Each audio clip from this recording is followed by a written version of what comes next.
pembelajaran kita pada hari ini yaitu menggambarkan model-model atom menurut atom Dalton, Thomson, Rutherford, dan Bohr. Yang kedua, menyebutkan kelebihan dan kekurangan dari atom Dalton, Thomson, Rutherford, dan atom Bohr. Nah, apa sih atom itu? Atom itu adalah unit dasar dari segala materi. Maksud dari unit dasar adalah partikel penyusun pertama dari seluruh materi, termasuk tubuh kita dan alam semesta. Nah, kok bisa sih namanya atom? Nah, yang pertama kali memperkenalkan atom ini adalah seseorang ilmuwan dari Yunani bernama Demokritus. Dan Demokritus ini menyatakan bahwasanya semua materi itu terdiri dari partikel kecil yang tidak dapat dibagi lagi. Nah, dari sejak saat itu perkembangan tentang model atom ini terus berkembang. Nah, yang mengembangkan pertama tentang atom yaitu pertama tentang teori atom Dalton, nama lengkapnya yaitu John Dalton. Nah, Dalton menyatakan bahwasanya atom itu berbentuk bola kecil yang merupakan partikel terkecil dan tidak dapat dibagi lagi. Nah, pernyataan yang kedua yaitu semua atom dari unsur yang sama memiliki massa dan jenis yang sama, sedangkan atom atau atom dari unsur yang lainnya memiliki massa dan jenis yang berbeda. Pernyataan yang ketiga adalah atom ini tidak dapat dipecahkan dan tidak dapat dimusnahkan. Hal ini disebut juga hukum kekekalan massa. Yang keempat, suatu senyawa ini tersusun dari partikel penyusun atau kumpulan atom dari unsur-unsur dari berbagai unsur melalui ikatan kimia dengan perbandingan tetap. Disebut juga dengan hukum perbandingan tetap. Nah, kelebihan dari atom Dalton adalah bisa menjelaskan dua dasar ilmu kimia yaitu hukum kekekalan massa dan hukum perbandingan tetap. Kekurangannya yaitu atom Dalton tidak dapat menjelaskan adanya sifat listrik atom, dan atom Dalton menyatakan bahwasanya yang tadi atom ini tidak dapat dibagi lagi. Nah, sebenarnya atom ini bisa dibagi lagi menjadi partikel yang lebih kecil yang disebut dengan subatomik.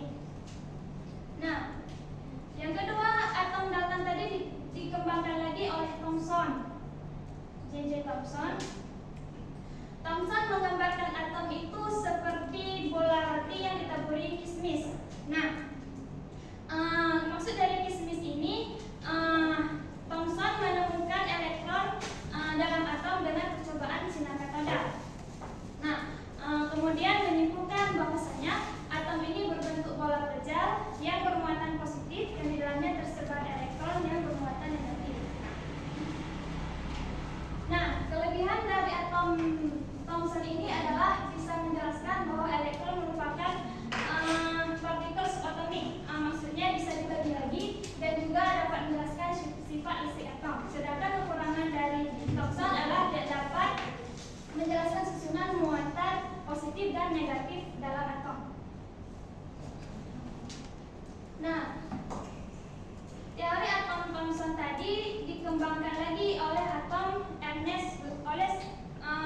ilmuwan Ernest Rutherford.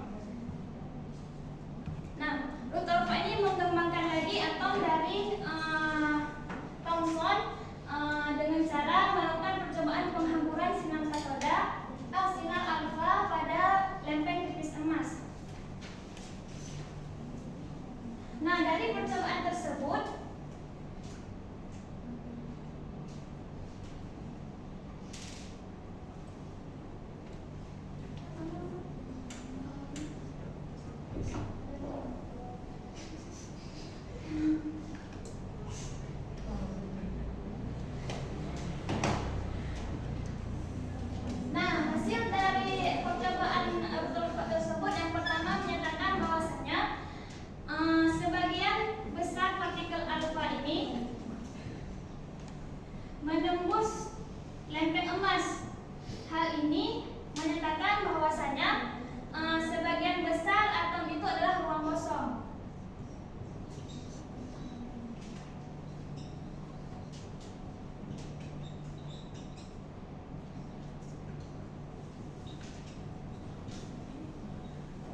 itu akan memancarkan energi. Nah, elektron yang mengelilingi inti atom akan kehilangan energi terus-menerus yang akhirnya membentuk lintasan spiral dan jatuh ke inti atom.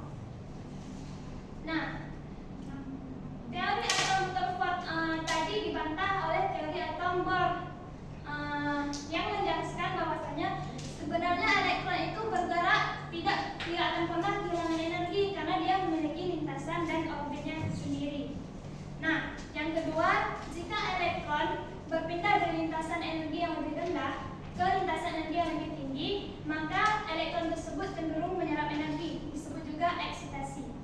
Yang kedua, sebaliknya, elektron dari lintasan energi yang lebih tinggi ke lintasan energi yang lebih rendah, maka akan cenderung melepaskan energi. Peristiwa ini disebut juga deksitasi. Yang ketiga, selama berada dalam lintasan energi elektron tetap sehingga tidak ada energi yang diserap atau dipancarkan. Yang keempat, elektron hanya bisa berpindah dari satu kulit ke kulit lainnya dengan menyerap atau memancarkan energi. Kelebihan dari atom Rutherford adalah kelebihan dari atom Bohr adalah dapat menerangkan kenapa elektron itu tidak jatuh ke inti atom, dan yang kedua dapat menjelaskan energi eksitasi dan deksitasi. Kelemahan dari atom Bohr adalah hanya mampu menjelaskan spektrum atom hidrogen, tidak bisa menjelaskan efek Zeeman. Efek Zeeman ini adalah terbaginya garis spektrum karena adanya interaksi antara medan magnet dengan sudut dari elektron tersebut yang kemudian menghancurkan lintasan energi si elektron tersebut. Bentuk dari atom Bohr adalah seperti ini. Ini ada inti, terus ada orbit, kemudian ada kulitnya dan ada elektronnya. Jadi makin berkembang semakin